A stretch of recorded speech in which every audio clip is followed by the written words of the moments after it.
Though you may not drive a great big Cadillac,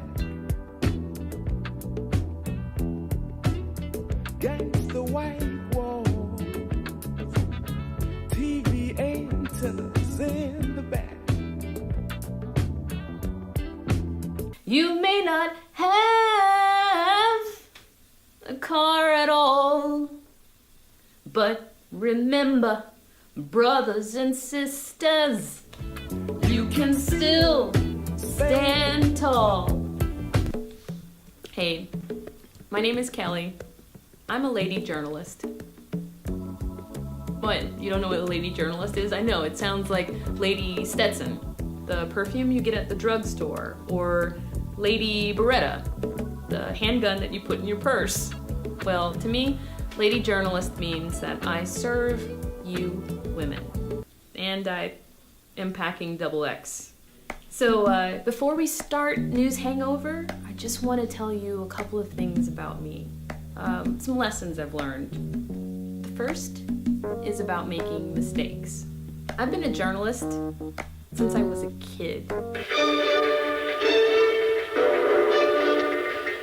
Good afternoon. Today is Thursday, January 24th, 1991, and you're on location with the Eyewitness Eagles.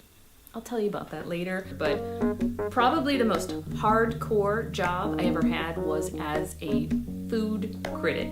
I'm country. My godparents had a farm, and we'd kill our pigs and eat them, even the ones that I would name. And my mother had a sweet tooth. She made casseroles with Twinkies and salads with marshmallows and rum balls. As a kid, I could eat as many rum balls as I wanted. They had real rum in them. So, hold on. So that kind of food background, what does that prepare you for? Not reviewing restaurants, apparently. Do you know how many S's are in the words Brussels sprouts? Twitter rained fire on me that day. But now I kill at food trivia. My years as a food critic, I ate at hundreds of restaurants. I got to vote in the James Beard Awards, which are like the Oscars of the food world. I also got food poisoning about 8 times a year. I'm sorry, this is killing me, it's funny.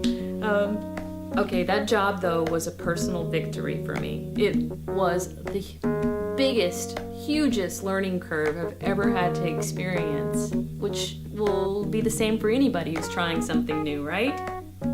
All this to say there are no mistakes, only lessons. My second lesson is about finding your place. All right, I'm gonna tell you about how I was a kid journalist. Now we'd like to see if the camera will move a little bit over this way. Can we? Just right over here?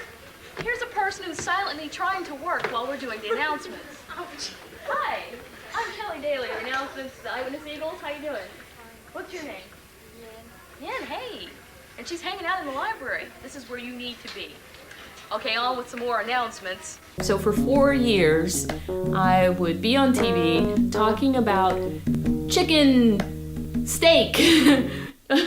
What is it? Steak, I can't even remember the name of it now because I haven't had it in so long. It's chicken fried steak. I almost lost my Texas card by not remembering that. People called me the school's Oprah Winfrey, which is totally okay. What wasn't okay was when teachers would criticize my appearance. This one lady said she hated my hair. I was 15, and I really got discouraged from doing TV journalism because of that. Instead, I went to college and studied English literature and did really bad poetry, like ridiculous sexual poetry like this haiku.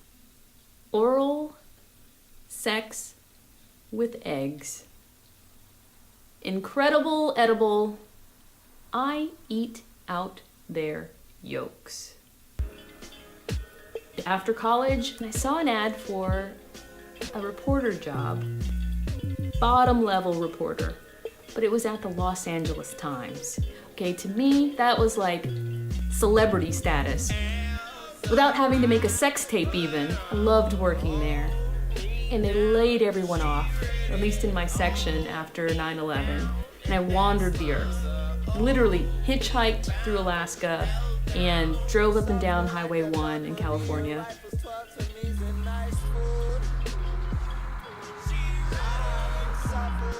I decided to go to grad school in journalism and become a real journalist. I hiked the Annapurnas in Nepal looking for Maoists. I did street photography in the Mission in San Francisco. I loved street photography. I loved the unpredictability, I loved the energy, I loved the adrenaline.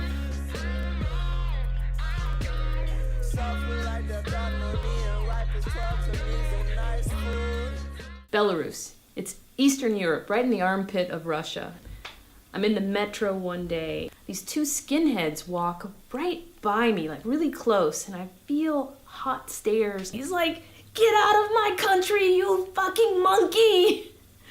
But I've got my camera, and I say, we both say we're journalists, and we'd like to know the skinhead perspective on life. They agree to take pictures. Awesome. And I'm taking pictures. I'm in their face. I'm just really pushing my luck. It just was amazing adrenaline all the time. Section 3. Section 3, the last thing I want to talk about. This is really the most important thing I can talk about, and that is kindness. Kindness. Good people will always be remembered. I decided to do my thesis on the 800 American streets named after Dr. Martin Luther King Jr. Martin Luther King stood for nonviolence. Now what's Martin Luther King? A street. And I don't give a fuck where you in America. If you're on Martin Luther King Boulevard, there's some violence going down.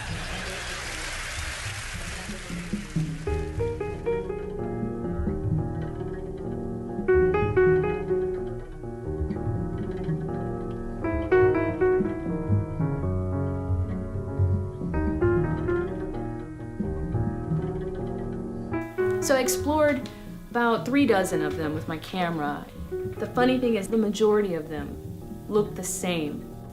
It was like I was on one continuous street throughout 35 cities. Was that his dream? And I wrote a piece that ends with, in the Black Southern tradition, as long as someone's name is remembered, they'll continue to live. I've been out of the newsroom for a while now, maybe a year and a half. You can say that I have a hangover, perhaps, from all the good things and all the really uncool things that happen in journalism. I feel like I'm in a good enough place that I can help teach or share. So what I'm trying to do is get a lot of women together and see what we have to say. Of course, we're going to want you to contribute your ideas and pitches. I hope that we can make something that you will love and you can get news from, views about how to be a kick-ass woman also. So that's it. Thank you, and welcome to News Hangover, the home of lady journalism. I'm sorry to talk over that. I should have said it more serious. It's just hard to perform to a hole. It's like looking into a sewer and just saying, "Hey, sewer, thank you for being here. Welcome to News Hangover, the home of lady journalism." The Lady JV basketball team defeated North Shore in a close game. The score was 43, North Shore 40. The guys lost. We did a good job. All models who will participate in the Valentine's Day fashion show during study labs should meet with Coach Gens on Friday, January 25th during B-Lunch in the auditorium. And student, this is a reminder that it is important that you adhere to the dress code. So remember, clean shaven, no earrings for guys, no nose studs for girls, and skirts of appropriate length.